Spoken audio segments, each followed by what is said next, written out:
In the 4th year after my death, my grandmother found my old phone and dialed Harry's number. Harry, Helen, it's been 4 whole years and now you decide to call me? What's the matter? The sugar daddy ran out of money. If you're broke, go sell yourself. Stop pretending to be pitiful with me. Let me tell you, I don't want to see you for even a moment, not even in death.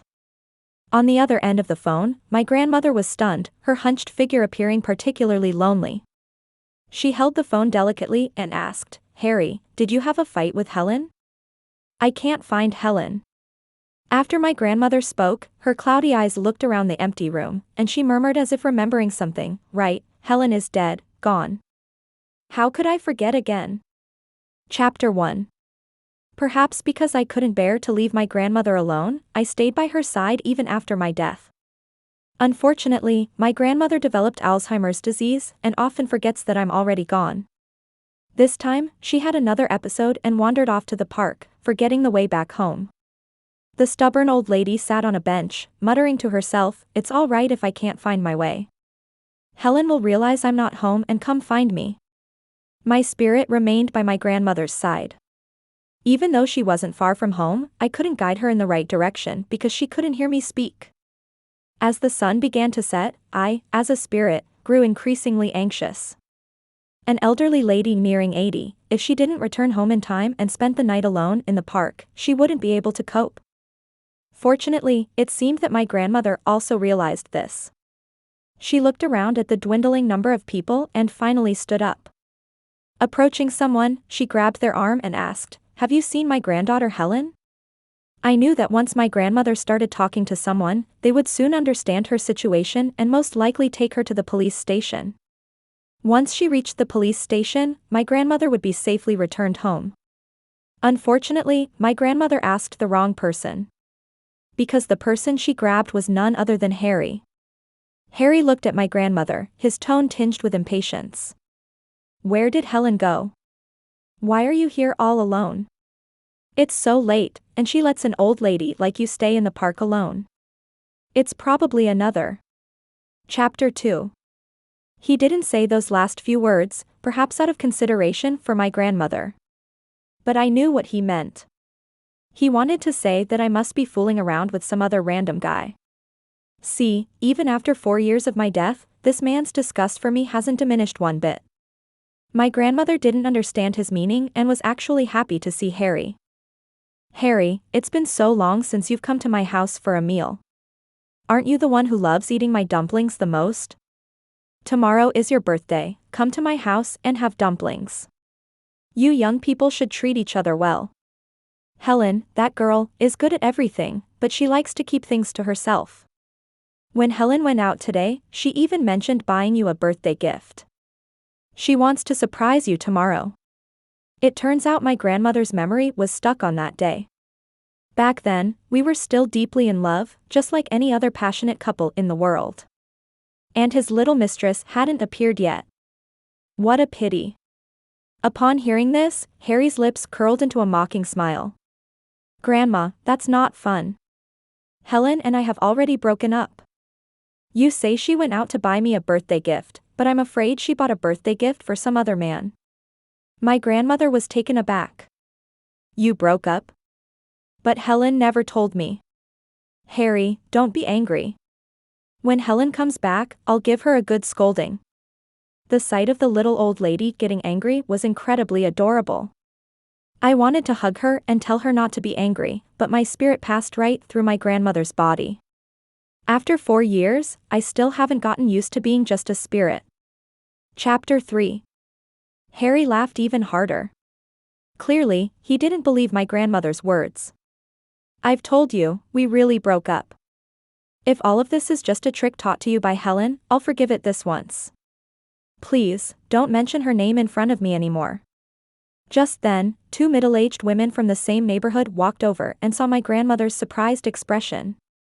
Auntie, it's so late, why haven't you gone back home? Did you forget where you live again? After speaking, one of the women sighed and shook her head. It's really pitiful, this old lady relying on her granddaughter. Little did we know, her granddaughter passed away 4 years ago, leaving behind only this old lady. Yes, I passed away 4 years ago. I remember that birthday 4 years ago, when I happily went out to buy him a gift, only to see him in the mall with another woman, being all affectionate. In a daze, I walked out, and then I received a private message from a stranger on a social media app. When I opened it, there was a selfie of a girl wearing a man's white shirt, lying on a disheveled white bedsheet in a hotel. Along with the photo, there was a sentence: "They say little mistresses can't compete with heaven-sent ones. Do you think I, as a little mistress, can compete?" I recognized the white shirt. The top button was sewn on by me personally. I remember it so clearly because the little flower I sewed on it was something I learned from a blogger online. Harry didn't mind it and even wore it to important meetings. He said it was a symbol of our love. But now, that symbol appeared on another woman. That's when I realized that love could be so cheap. Chapter 4. Upon hearing the words of the middle-aged women, Harry's whole body stiffened. Various emotions flickered across his face. Finally, he asked incredulously, "What are you saying?" "Helen is dead." "You're all lying to me, right?" "It must be Helen who instructed you to say this. This woman is so good at sweet talking." The two middle-aged women were quite shocked, murmuring to themselves while supporting my grandmother. Who is this person? Could they be crazy? That's right, who dares to casually talk about someone's death? That's like cursing them. At that moment, my grandmother seemed to remember something. She opened her mouth, trembling lips, and finally said, "Yes, Helen. Helen is no longer here." Harry stood there dumbfounded, looking somewhat ridiculous. Meanwhile, my wandering spirit drifted back home with the two women supporting my grandmother. I even felt relieved when my grandmother entered the house, grateful that Harry didn't follow along.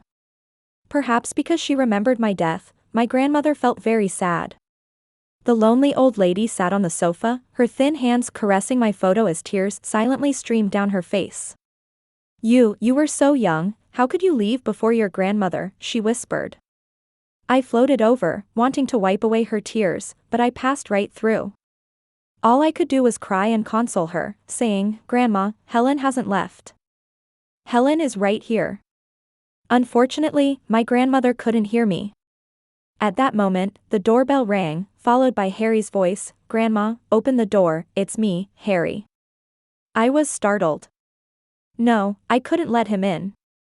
If he came in and started going through my things. Chapter 5. I dare not imagine what the consequences would be. My grandmother was a bit slow, slowly turning her head upon hearing the doorbell and the calling. She seemed to be contemplating. Harry's voice came from outside the door again. "Grandma, just let me in." "Helen, I thought about it calmly just now. How could you possibly be dead? It's just a ploy to deceive me. I'm here now, what are you pretending for? Open the door." He shouted angrily, followed by forcefully ringing the doorbell. I was angry. His loud yelling would frighten my grandmother. He used to be different, always speaking softly, afraid of sounding even slightly harsh, whether it was towards me or my grandmother. But now, besides ringing the doorbell, he had started banging on the door. I felt a sense of resentment and rushed to the door, wanting to give him a good beating. As a spirit, I passed right through the door. Even though I swung my fist angrily, it just passed through lightly. Because I couldn't teach Harry a lesson, I was frustrated, and even tears of anger welled up. But as a mere spirit, I couldn't cry with the same intensity as before. I scolded him in anger. "Yes, I lied to you. Leave, just go away, and never come back." Just as I was throwing a tantrum, I heard a sound of something falling inside the house. I was afraid something happened to my grandmother, so I quickly went back inside. Luckily, my grandmother was sitting safely on the chair, but the photo frame in her hand had fallen to the ground. She looked as if she had just woken up, staring at the fallen photo frame, bending down to pick it up. Then she held it in her hand, repeatedly wiping my photo with it. "It's dirty." Helen loved this photo the most. Thankfully, it didn't break. Yes, this used to be my favorite photo. Because Harry took this photo for me. In reality, I wanted to tell my grandmother that this photo is no longer my favorite. My favorite one is with you, in your hands, the photo of you and me together. Chapter 6. At that moment, after my grandmother finished speaking, she trembled as she stood up and placed the photo frame back in its original position. She stood there quietly, a smile appearing on her face once again. I sniffled, unsure whether this illness that the little old lady had was good or bad. Look, her condition has been deteriorating recently, and she has forgotten that her Helen has already passed away. At this inconvenient time, the front door was knocked once again. My grandmother responded, "Coming, coming." After saying that, she slowly made her way to the door. As the door opened, Harry's face, filled with anger, was still clearly visible. "Where's Helen?" After saying this, Harry's eyes scanned the surroundings. I knew he was looking for me. My grandmother was very tidy and often cleaned the house. Since she developed Alzheimer's disease, sometimes when I crouched nearby, I would even see her cleaning the house twice. The only difference was that 4 years had passed, and the house remained exactly the same. Oh, it's Harry, isn't it? After my grandmother lost her memory, she became even more adorable. She warmly called out to Harry, "Come in and have a seat, Helen." Helen went out, yes, she went out. But where did she go? As she spoke, she turned her head to look outside the window and murmured, "It's already dark outside. Helen will surely come back soon. This girl never spends the night outside. She said she can only rest easy if she stays with me at night." Chapter 7. Harry didn't seem to be in the mood to listen to my grandmother's words. Especially after hearing my grandmother say that I had gone out, his eyes were filled with mockery. Deep down, he was mocking me. Fortunately, he was still somewhat decent and didn't say anything too harsh. Instead, he walked towards my room. I couldn't stop him from entering, so I simply floated beside him, observing what he would do next. In the instant the doorknob turned, a pink-themed room came into view. This was carefully prepared by my grandmother for me. She was skilled with her hands, even sewing the pink curtains inside. I really liked it here. Even after death, I would float around and rest on this bed. Unfortunately, souls don't need to sleep, nor do they feel tired. After opening the door, Harry continued walking inside, his gaze falling on the table, on our photo together. A hint of surprise flickered in his eyes, but it was quickly replaced by mockery. "Aren't you already with someone else? Why keep this photo? To reminisce about how miserably you deceived me in the past? Helen, the biggest regret of my life is loving you." After saying that, he violently opened the photo album, took out the pictures inside, and tore them to shreds. He even felt unsatisfied and angrily threw them on the table. I pouted, "Clearly, it was you who betrayed me first. Why are you feeling so aggrieved and angry now?" My grandmother stood at the door, holding a glass of juice, and asked in a daze, "Harry, what are you doing?" Because she was angry, the little old lady's steps became agile, and she angrily placed the juice on the counter. Seeing that Harry tore apart the photo of him and me, she immediately confronted him. "Harry, you're her boyfriend. How could you do such a thing?" Chapter 8. Grandmother also knew that Harry wouldn't have acted this way before. Back then, he was very gentle. The acquaintance between Harry and me was purely accidental. He was the heir of the Smith Group, while I was just a newcomer who had just entered the workforce. The Smith Group was almost every fresh graduate's dream in City A.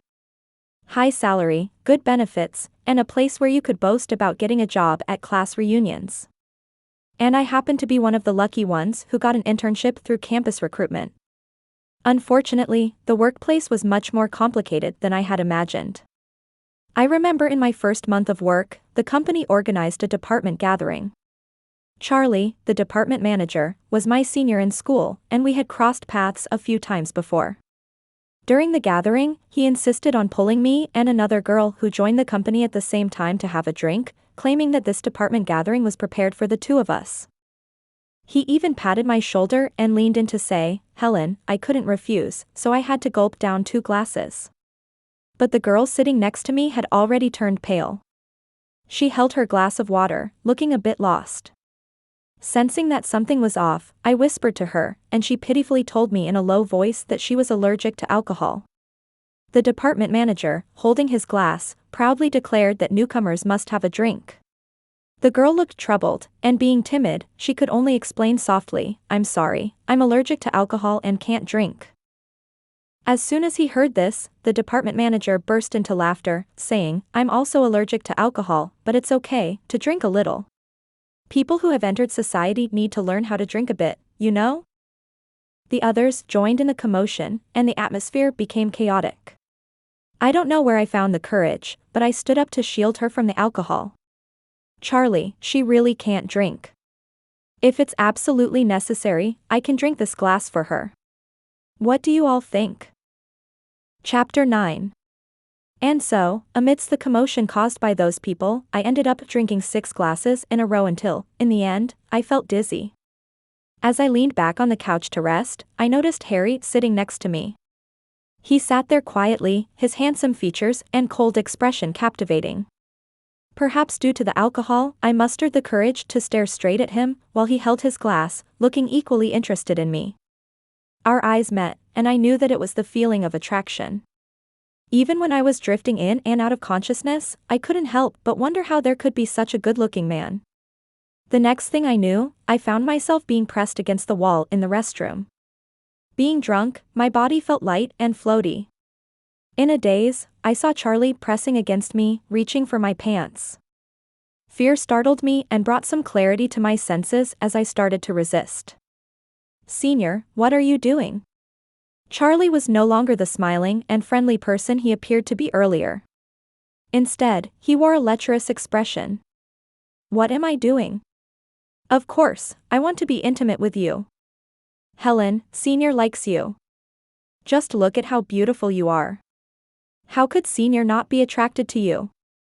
I promise that if you go along with me, I'll assign the next project to you, and once it's done, I'll promote you to be a team leader directly." After Charlie finished speaking, he started to bring his mouth closer to my face. I felt weak all over, but I continued to resist with all my strength. I didn't want my life to be destroyed by such a scumbag. "Let go of me. Charlie, what you're doing is illegal. Help. Someone, help." My voice wasn't very loud, but the noise outside was quite loud. Just when I was about to resort to desperate measures, the noise from outside suddenly disappeared. Then, the restroom door was kicked open. I saw a tall and upright figure appear, followed by a powerful punch landing on Charlie's face. That person embraced me and we escaped from that hellish place. And that person was Harry. Oh, how charming he was back then. Chapter 10. At this moment, Harry had a stern face as he coldly watched Grandma trembling as she cleared the remnants of photos from the table. "Grandma, I'm not her boyfriend anymore. We broke up a long time ago. She betrayed me." Grandma froze for a moment before responding, "Helen wouldn't betray you. Out of 10 things she says, 9 of them are about you. She remembers your favorite dishes, and even though she can't cook, she insists on cooking for you."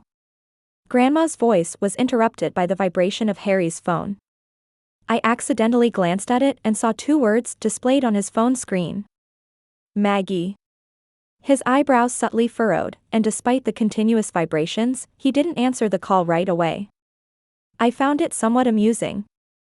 Men truly are creatures who quickly tire of things. Once they have something for a long time, they get bored. Wasn't he so in love with his little mistress back then?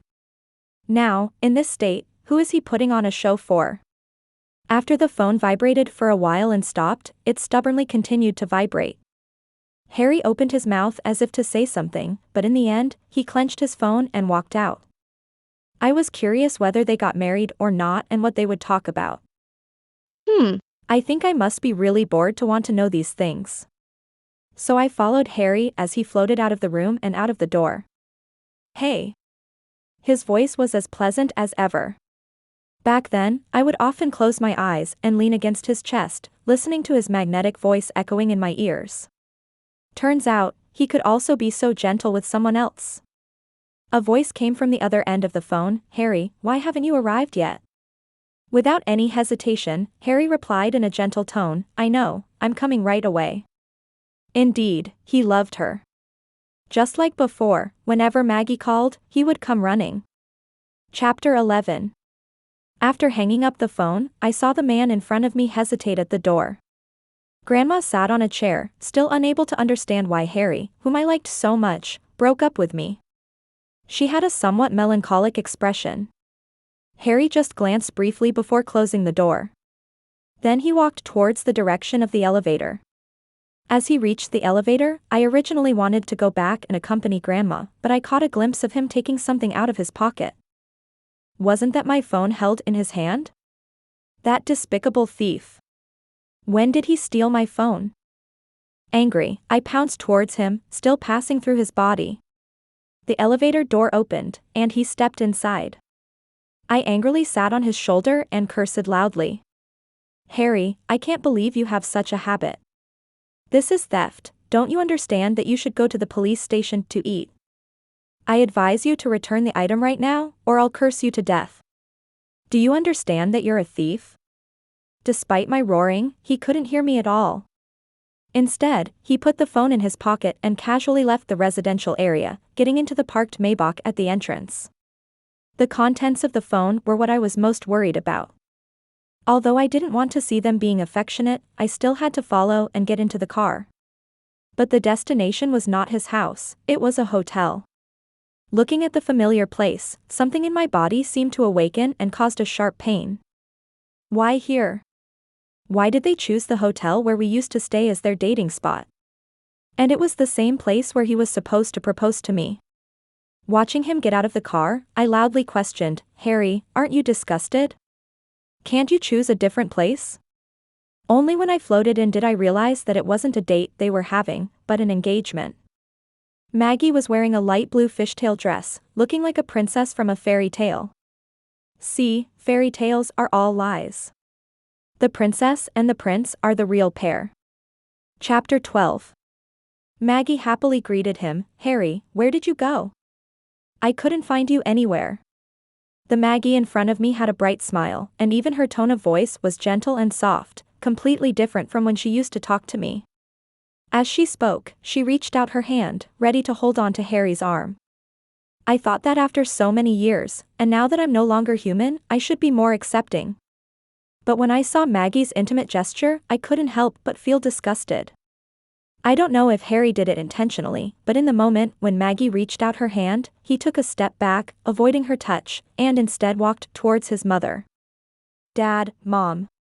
Maggie's hand missed its target, and a hint of fierceness flashed in her eyes, but quickly she withdrew it, looking embarrassed. Suddenly, she looked in my direction and muttered through gritted teeth, Helen, it's all because of you, you damned woman. Are you still lingering around after all these years? I was taken aback. Could Maggie see me? I reached out my hand and waved it in front of her eyes, luckily she couldn't see me. However, Maggie took a deep breath to adjust her emotions, then filled her face with a smile again, turned around, and walked towards Harry's parents. Harry. But Harry turned around and softly said, the guests haven't all arrived. I'll go to the restroom for a moment. You stay here and keep my parents company. With just one mention of a mom and dad, Maggie's eyes curved with a smile. She lightly responded, okay. I didn't have time to pay attention to Maggie's small talk with Harry's parents because I saw Harry gripping his phone and quickly heading towards the restroom. He wasn't going to the restroom, he had other intentions.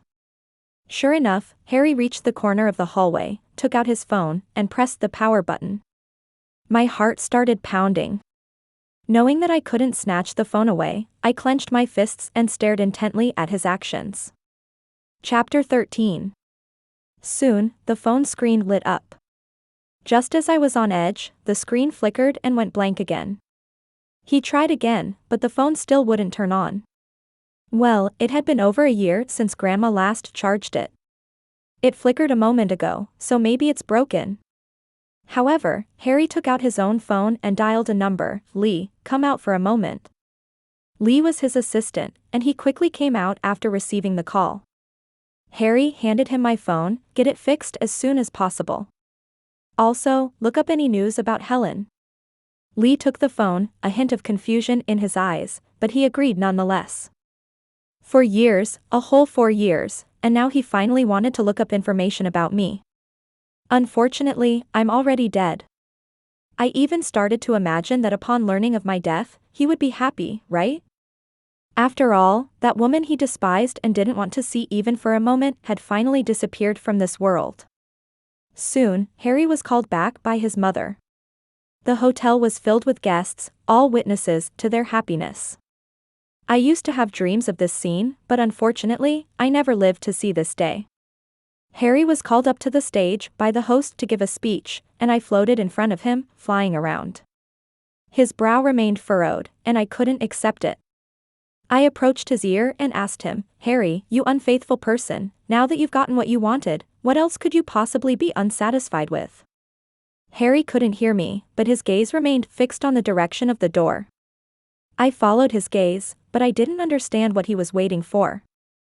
Was he waiting for Lee to come back and tell him that I was dead? Even if he found out, so what? Suddenly, the MC handed the microphone to Harry's mouth and smiled, asking him, "Harry, do you wish that today is the day you marry Maggie?" Chapter 14. The whole place fell silent, everyone's gaze fixed on Harry, and I also turned my gaze towards him.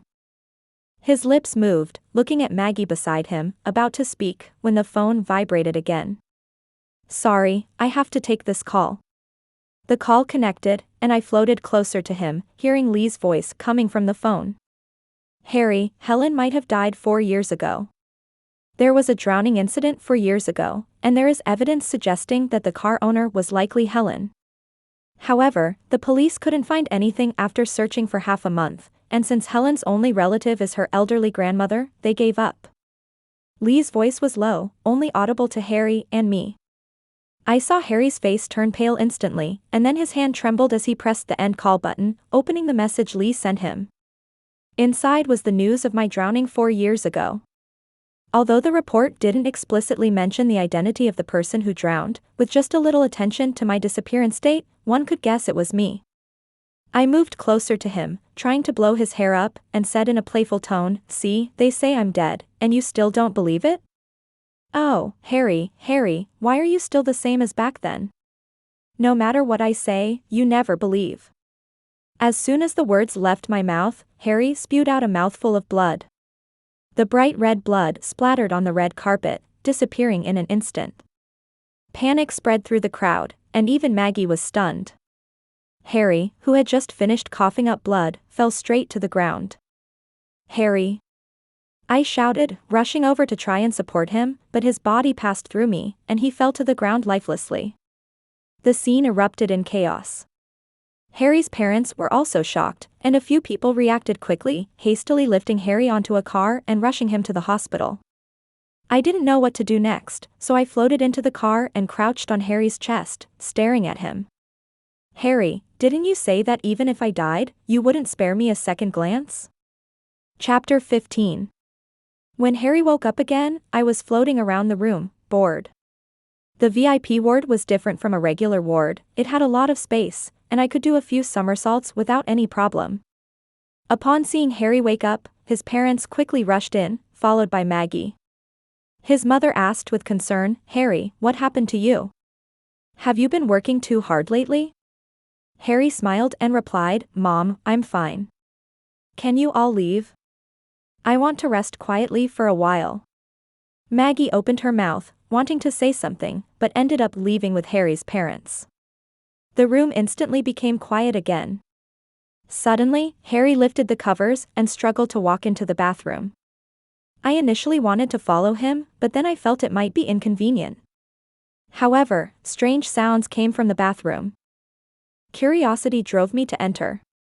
I saw Harry crying with red eyes. Although he was trying to hold back, tears still poured out uncontrollably. Eventually, he started dry heaving. I have experienced that feeling before. When someone is overwhelmed with sadness, they vomit. "Harry, did you know I died? Aren't you even a bit happy?" After he finished vomiting, Harry freshened up and dragged his tired body back to the hospital bed. For some reason, Harry fell asleep, and I, lying beside him, also fell asleep. I was awakened by Maggie's voice. She was still speaking innocently, showing concern. Harry responded with a few words, and soon Lee also entered the room. Upon seeing Lee, Harry asked, "Take me to the place where she had the accident. Also, arrange it, I want to know what really happened in that car accident." Maggie's eyes flickered with a hint of panic upon hearing his words.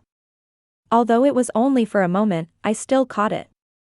Regarding my death by drowning, I actually don't remember it very clearly. Perhaps because I'm just a soul, I have only recently started remembering bits and pieces of my time with Harry. Chapter 16. Harry and Lee left, and I saw Maggie quickly make a phone call, looking quite strange. So, I followed along as I floated out. "Did you handle the matter as I asked you to? I know it's been 4 years, but you also know that once Harry decides to investigate, it's impossible to hide the truth. Are you sure you didn't reveal any loopholes? But now, what's going on? For all these years, I've been trying my best to prevent him from finding out that the damn woman is already dead. But in the end, he found out. I suddenly realized that the damn woman Maggie was referring to was me. I was furious, ready to lash out at her. "You're the damn woman. Wait, does this mean that my death wasn't an accident, but rather a carefully planned scheme by Maggie? How dare she commit murder?" I angrily lunged towards Maggie again and again. But I was only passing through her, back and forth. In the end, I grew tired and decided to follow Harry, wanting to see the place where I died. After all, I heard that my body still hasn't been recovered. How pitiful. As I floated into Harry's car, I happened to see Lee handing him the repaired phone. Talk about bad timing, I experienced it firsthand today. With a heart as cold as ashes, I watched Harry open my phone and enter the unlock password. Unfortunately, he guessed it right again, the password was his birthday. If only I hadn't died so suddenly and had the chance to change it, I would never have let him succeed. Soon, he came across the private messages on my social media, seeing Maggie's provocations towards me and the photos she sent me. I floated right in front of him and scolded, "You despicable man, can you see it now? It was you who betrayed me, not the other way around. You slept with someone else. Ugh. How disgusting." After reading the messages, Harry's hands trembled uncontrollably. Finally, he closed his eyes in anguish and asked, "Helen, why didn't you tell me back then? It's all my fault. It's all my fault." Yes, it's all his fault. Chapter 17. Actually, I also asked him back then. On the day after Maggie sent me the photos, I went to his office and interrogated him, saying, "Harry, did you fuck Maggie?" But Harry suddenly changed and sneered at me, saying, "So what if I did? Helen, who do you think you are? Why should I report everything to you? Don't think I don't know what you've been doing behind my back. Listen carefully, Helen, I, Harry, have never loved you." He had told me he loved me just yesterday. And now he's denying everything while embracing another woman. I stared blankly at all of this, unable to believe my own ears. Until later, Maggie looked down on me with a mocking smile and said, "Helen, let me tell you the truth. You were just a substitute for Harry's emotions. Now that his real girlfriend is back, you, the substitute, better roll as far away as you can." I clearly remember that a few days ago, he held me in his arms and proudly said, "Helen, you were not honest last night. I've become yours, you have to take responsibility." Looking back, we did have many sweet moments together. The car quickly arrived at our destination. After Harry got out of the car, he went straight to the trunk and took out a diving suit, putting it on. Lee was shocked by his actions and didn't have time to say anything before Harry found his spot and leaped into the sea. I followed him and jumped in too. The water was deep, and the deeper we went, the darker it became. Even though I am now just a soul, I still felt a bit scared. This time, he stayed underwater for a long time, and even when his oxygen was almost depleted, he was reluctant to leave. Lee started urging him, "Harry, the oxygen is running out. You should come up. If you continue like this, you'll end up dead." He remained silent and continued to dive deeper into the sea. Even I was losing patience. The water was so deep and cold, the deeper we went, the lower the pressure became. Even professionals couldn't retrieve me, let alone him. Just as I was about to float back to the shore, I heard Harry's trembling voice saying, "I found it." Chapter 18. Following the direction of his flashlight, I saw a sunken abandoned vehicle at the bottom of the sea. The car body was entangled with seaweed, and the strong pressure had shattered the glass, turning the inside of the car into a playground for fish. And at that moment, I saw only my bare bones. Harry quickly swam over, standing there as if he couldn't believe his eyes. Then he quickly unfastened the seatbelt on the skull and carefully removed the seaweed entangled on it. When he saw the diamond ring on the skeleton's finger, Harry choked out, "Helen." How ironic, that ring was the one he used to propose to me, the one he gave me, and now it was seeing me in this state. At that moment, the warning sound indicating that the oxygen was about to run out started to ring. I started to panic, urging him desperately to leave quickly, but clearly, Harry couldn't leave because he didn't have enough oxygen to sustain him. He gently held the skeleton in his arms, whispering, "Helen, I'm sorry for keeping you waiting." Harry was rescued by Lee. When he was brought ashore, even though he was unconscious, he tightly held my skeletal remains in his arms. Harry remained unconscious for 2 days and 2 nights. The first thing he did after opening his eyes was to search for my skull. Fortunately, Lee informed him in time, "Harry, I have properly arranged Helen's remains. Don't worry, without your instructions, no one can handle it without permission." Harry nodded, his face ashen. "Continue with what I instructed you to do." Lee left, and I floated in front of him, unable to resist babbling. "Oh, Harry, the murderer is Maggie. How could you not suspect her?" Harry, who was lying down, seemed to have thought of something and slowly got up from the bed, step by step walking towards the corridor. There were very few people on the VIP ward floor, and as soon as he stepped out, he heard Maggie's voice on the phone. "If he finds out, neither of us will survive. Everyone involved with that woman back then has been taken care of." I knew Maggie's good days were coming to an end. Sure enough, the next moment, Harry's eyes turned bloodshot, and he approached Maggie as if he wanted to devour her. Seeing Harry in this state and recalling their phone conversation just now, Maggie seemed to be frightened as well. She timidly called out, "Harry?" Chapter 19. As soon as the words fell, Harry immediately lunged at her, gripping her neck tightly against the wall. "Why did you harm Helen? Why did you deceive me? And deceive her too? Clearly, I meant nothing to you. Maggie, I trusted you so much, I'm going to kill you." His grip tightened more and more, and Maggie's face grew paler, struggling to breathe. I was stunned.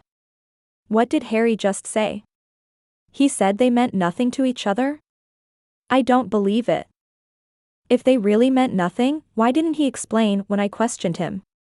Why did he continue to have an entanglement with Maggie while having me? I coldly watched this scene, and for a moment, I truly wished Harry would strangle her to death. Lee rushed over, pulling Harry's hand away, while Maggie gasped for breath. "Harry, you can't do this. Helen died so unjustly. If you directly strangle the real culprit, wouldn't that be letting her off too easily?" Harry's body suddenly stiffened. Maggie managed to catch her breath, her body uncontrollably collapsing to the ground, then coughing violently. After she finished coughing, tears streaming down her face, she pleaded, "Harry, I'm sorry. Please, forgive me. Harry, it was a moment of madness on my part. It's all because I loved you too much. I didn't want anyone to take you away from me." Harry clenched his teeth, squeezing out a sentence through his gritted teeth, "Get lost, I don't want to see your disgusting face anymore." Maggie froze, staring blankly at the man she had loved for over a decade. "I will have Lee gather all the evidence to charge you with Helen's murder. Spend the rest of your life in prison. Get out." Maggie was startled, stumbling away from the scene. I thought I would be angry too, but as I looked at Harry with bloodshot eyes, I suddenly felt relieved. I sat beside him, chattering away. "All right, big man, why are you crying again? Look, I haven't shed a tear. It's a pity, I died so young, you know? There were so many places I hadn't been to. Just as I was speaking, I heard Harry speak up, "You should leave too. Take care of the things I entrusted to you, make sure they are done properly. I don't care how you do it, no matter how much money or cost, I want you to hire the best lawyer and make sure Maggie rots in jail." Lee acknowledged and left. Harry forced a bitter laugh, his eyes bloodshot. He muttered to himself, "Helen, I'm sorry, it was all my misunderstanding. You said Maggie wasn't a good person, I should have believed your words." Chapter 20. Actually, during the 2 days that Harry was hospitalized, I went home to visit my grandmother. The little old lady seems to be doing fine. A few elderly ladies from the community came over, all of them toothless, sitting in the house chatting and looking happy. However, the old ladies would suddenly fall silent when they inadvertently mentioned their granddaughters. But my grandmother doesn't remember anything. She talks freely, talking about how excellent and handsome her granddaughter and grandson-in-law are. I think it's actually good that my grandmother doesn't remember those things. When I returned to the hospital, Harry was packing his things.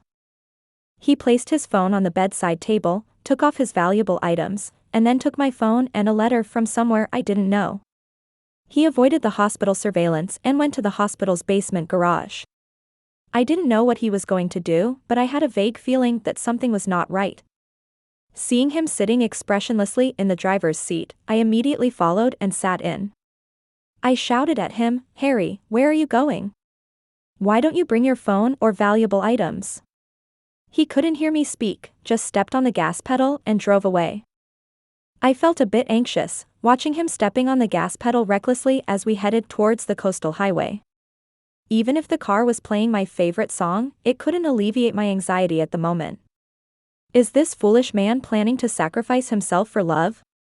Just when I thought Harry was going to drive the car into the sea, he stopped the car. I touched my chest, which was no longer beating, and let out a long breath. "You idiot, you scared me. I thought you were going to jump into the sea." Harry closed his eyes, took a deep breath, and then took out a lighter, igniting the envelope that had been sitting on the passenger seat. "Helen, I'm sorry. Helen, are you by my side? If there really are souls in this world, I beg you, please accept my letter." The flames slowly rose, and in my hand, a letter appeared with the words, "To Helen," written on it. Chapter 21. Helen, I'm sorry for speaking to you in this way, but Helen, I really don't know what else to do. I was so foolish, you've been gone for 4 years, yet I still thought you were alive. It's my stupidity. It's only now that I realize Maggie easily deceived me with just a few photos. I had no idea she would send you those kinds of photos and messages behind the scenes. Helen, I swear, I have never touched her. It has always been you, from beginning to end. And you were never a replacement for anyone, especially not for her. You are simply you. Remember when you asked me why I chose you and when I started to have feelings for you? Well, I'll tell you the answer now. It was that gathering. You risked your own safety to protect others. It was both foolish and adorable, and that's when my heart started to flutter. Do you know, Helen? I found your secret diary on your phone. It contained every little detail about us. Our first date, our first kiss, and even our first. Helen, Grandma was right. You are a kind-hearted and thoughtful girl, and I have let you down. I saw your last message on social media, Harry, if I really die, what about you? Will you die with me? Now I can tell you, I will. Helen, please wait for me. The secret diary was indeed the place where I kept my journal. Everything inside was set to be visible only to myself. In just a few hundred words, I spent a long time reading. When I finally snapped out of it, I heard the sound of Harry stepping on the gas pedal. The front of the Maybach faced the sea, and I knew exactly what he intended to do. Harry, are you crazy? I don't want you to die for love. Promise me that you'll live, do you hear me? But he couldn't hear my shouts. At that moment, the car rushed towards the sea. Memories started to flood back, as if I was reliving the day of the ocean plunge. Countless waves engulfed me, stinging my nose, throat, and lungs with a burning pain. Death isn't scary, it's the process of dying that's terrifying. Chapter 22. I watched as the seawater gradually submerged the Maybach, and I jumped into the sea without hesitation. Even though I knew that jumping into the sea wouldn't change anything. But I still plunged in, watching Harry close his eyes, being engulfed by the water. I climbed into the car and looked at him with closed eyes. Isn't this the sharp and handsome man that I once deeply loved? But now, he's going to die too. The sea is really deep, and I sink deeper and deeper with Harry. Just when I felt desolate, a voice came from behind. Helen, is that really you? I turned around and saw Harry floating outside the car window. Looking back at the other Harry still inside the car, I understood that the one outside was his spirit. It's me. Harry looked at me, his face filled with joy. He asked, Helen, can you take me away? Take him away? Of course, I can't. I shook my head. No, you can't die, Harry. You have to hold on, they will come to rescue you soon. Harry, I'm already dead, I can't take care of Grandma. If you can live, please take care of Grandma for me, okay? She's the only one I care about in this world. As I said that, I paused for a moment. It seems like besides Grandma, I forgot about someone else, someone who is very important to me. But who is she? I can't remember at all. Harry smiled bitterly and asked, what about me? You? Harry, you will still have people who love you and whom you love. Start your life anew. I seemed to hear a voice coming through. And then, the Maybach was lifted up by something. Someone found Harry who jumped into the sea. I knew he was going back. Harry was saved. Not long after he and the car were pulled out, an invisible force pulled him back. I smiled and waved at him, please take care of my Grandma, definitely. I tried to maintain the most beautiful image in his memory. Chapter 23. When Harry woke up again, I was still by his side. As soon as he opened his eyes, they became teary red. Unfortunately, with the oxygen tube still inserted, he couldn't speak for the time being. He could only move his eyes to look at Lee. Lee understood what he meant and leaned closer, taking out his phone and lifting his hand. Harry typed 2 words on it, Grandma. He still remembered that he wanted to help take care of my Grandma. Lee glanced at those 2 words and immediately understood. Then he closed his eyes, tears of regret streaming down his face. What's the use of regret? I'm already dead. I crouched over his chest, looking at his agonized yet ridiculous face. Actually, I should be laughing at his choice of that woman, laughing at his agony, laughing at him deserving to feel so miserable. But I couldn't help but sniffle, feeling incredibly sad. I stayed by my Grandma's side again. Harry didn't break his promise, he found the best caregiver for my Grandma, and even Lee would keep her company and chat with her. My Grandma lived happily every day, and I floated around in the air, filled with joy. One day, while Lee was telling a story to my Grandma, Harry arrived. Upon seeing Harry, my Grandma suddenly asked, Young man, are you Helen's friend? You're quite handsome, a perfect match for my Helen. Harry smiled and his eyes turned red once again. He hugged my Grandma and whispered softly, Yes, Grandma, Helen went on a business trip to a faraway place. She asked me to keep you company during this time. It turns out my Grandma's condition had worsened. While Lee stayed with her, Harry entered my room once again. Seeing the photo that he had torn to pieces before, his body began to tremble uncontrollably. Luckily, Lee noticed in time and supported him. Harry. Harry waved his hand and said, I'm fine. Then he pushed away Lee's supporting hand and took small steps into my room, desperately trying to piece together the photo that he had torn apart before. Chapter 24. Later, he found my diary that I had kept in the drawer. When he opened it, he saw his name written on every page, and Harry broke down once again. Because in the diary, I wrote things like, Harry, we're meant to be together forever. Harry, you promised me to love me for a lifetime. Harry, how could you carry someone else while being with me? Harry, will you only be happy when I'm gone? Those were the questions that troubled me before, but now I know the answers. Because of Harry's dedicated care, my grandma was living a happy life. I continued to stay by her side, watching over this lovely old lady. One day, out of the blue, the old lady grabbed Harry's hand and stared at him, saying, "Helen gave birth to a daughter for you." She even took out the ultrasound report that had been buried at the bottom of a box and gave it to him. Harry froze, trembling all over. With a hoarse voice, he asked, "We have a daughter? Grandma, where is she now?" But no matter how he asked, Grandma had no idea. And at that moment, a buzzing sound filled my head. I remembered, the most important person that I had forgotten, besides Grandma, was our daughter. It was his birthday that day, and besides giving him a gift, I was also going to tell him the news of my pregnancy.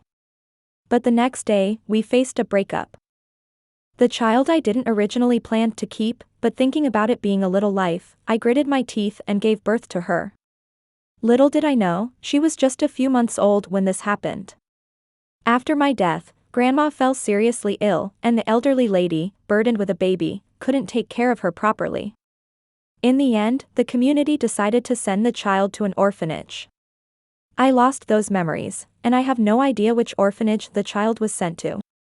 Next, I witnessed Maggie being sent to prison, sentenced to lifelong imprisonment without parole.